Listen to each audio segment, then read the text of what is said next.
Le style de manga ou animé Magical Girl fait partie intégrante de la fantasy. On relie aussi souvent ce genre avec le shoujo. Ce genre de manga cible principalement un public adolescent et féminin. Les intrigues sont souvent orientées sur les émotions et les sentiments des personnages. Je vous propose de partir à la découverte des caractéristiques des œuvres Magical Girl et de l'histoire de ce genre. Comment reconnaît-on un Magical Girl ? Quels sont les éléments qu'on retrouve dans la majorité des œuvres de ce genre ? Eh bien, tout commence avec le personnage principal. On a un personnage féminin qui va être lié à la magie, dont le but va être d'utiliser ses pouvoirs pour remplir des missions ou faire le bien dans sa vie quotidienne. Dans de nombreux Magical Girls, là où les héroïnes sont accompagnées d'adorables mascottes, elles aussi magiques. À ce jour, le Magical Girl le plus connu est probablement Sailor Moon, dont nous reparlerons par la suite. Penchons-nous sur les origines du Magical Girl au Japon. Nous sommes dans les années 60-70. À cette époque, la série américaine Ma sorcière bien-aimée est diffusée à la télévision nippone sous le nom de Okusama wa Majo. Et c'est le succès fou auprès des jeunes filles. Les studios d'animation flairent le potentiel et c'est en 1966 que sort Sally la petite sorcière, produit par la Toei Animation. Cet animé pose les bases de ce que l'on va appeler la première génération des Magical Girls.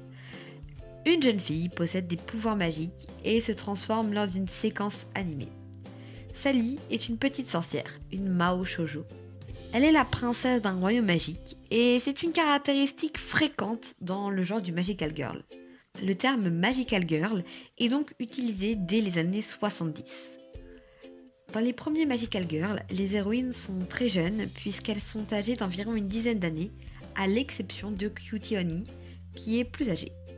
Les intrigues tournent souvent autour du fait d'aider des camarades et de rendre le quotidien meilleur, et les mascottes magiques ne sont pas encore très présentes.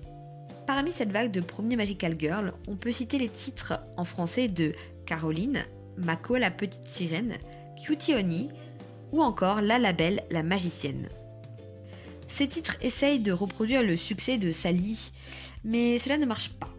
C'est pourquoi dans les années 80, la seconde génération de Magical Girl fait son apparition. Une nouvelle caractéristique du genre fait son arrivée, la double vie. La possession de pouvoirs surnaturels ne doit pas se savoir. La petite sorcière devient à présent une magicienne et c'est alors qu'arrive le phénomène de Gigi qui va marquer de nombreux esprits. C'est un énorme succès. Gigi est la princesse d'un royaume magique qui peut utiliser ses pouvoirs pour se transformer en adulte et ainsi résoudre des tracas du quotidien. Et c'est aussi l'arrivée des mascottes. Gigi n'en a pas une mais 3. On voit donc apparaître Creamy, merveilleuse Creamy, Amy Magique ou encore Suzy aux fleurs magiques qui suivent les principes mis en place pour Gigi. Le genre s'essouffle dans la seconde moitié des années 80. On constate que jusque-là, les Magical Girls agissent en solitaire. Pour perdurer, il fallait un renouveau au genre, un vent de révolution. Et c'est ce qu'amène Naoko Takeuchi avec Sailor Moon en 1992.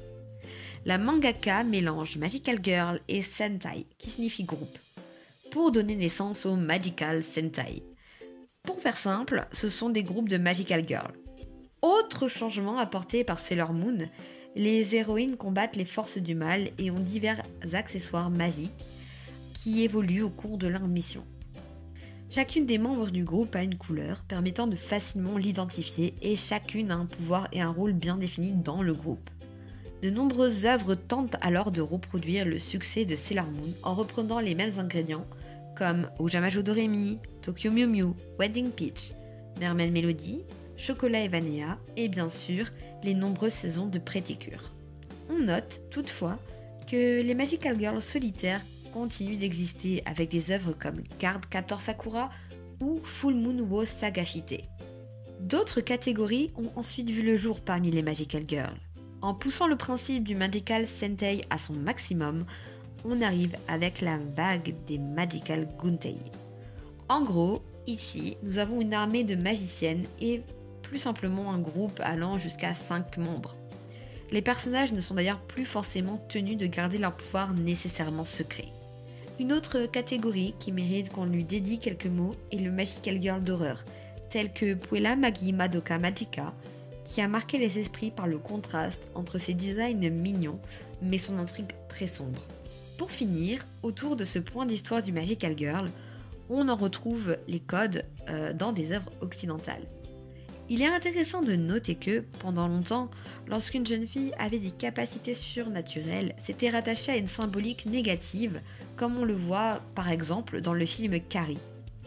En Occident, les figures féminines puissantes sont plutôt rattachées à des images de femmes adultes comme Wonder Woman, Xena ou Lara Croft. L'arrivée du Magical Girl occidental change donc ses codes. Sur un modèle similaire à Sally, nous retrouverons Sabrina l'apprentie sorcière. En Europe, ce sont les Italiens qui ont permis le développement du Magical Girl avec des titres comme Witch, mais surtout le mondialement célèbre et iconique Winx Club. Les Américains se sont également appropriés les codes du Magical Girl avec une proposition comme Star Butterfly. Et la France alors ? Eh bien, nous avons aussi nos propres œuvres issues des codes du Magical Girl comme Lolly Rock ou encore Miraculous, les aventures de Ladybug et Chat Noir. Cette dernière est une série d'animation franco-coréo-japonaise et se passe à Paris. Miraculous a su mixer le style du Magical Girl avec celui des super-héros et la recette fonctionne.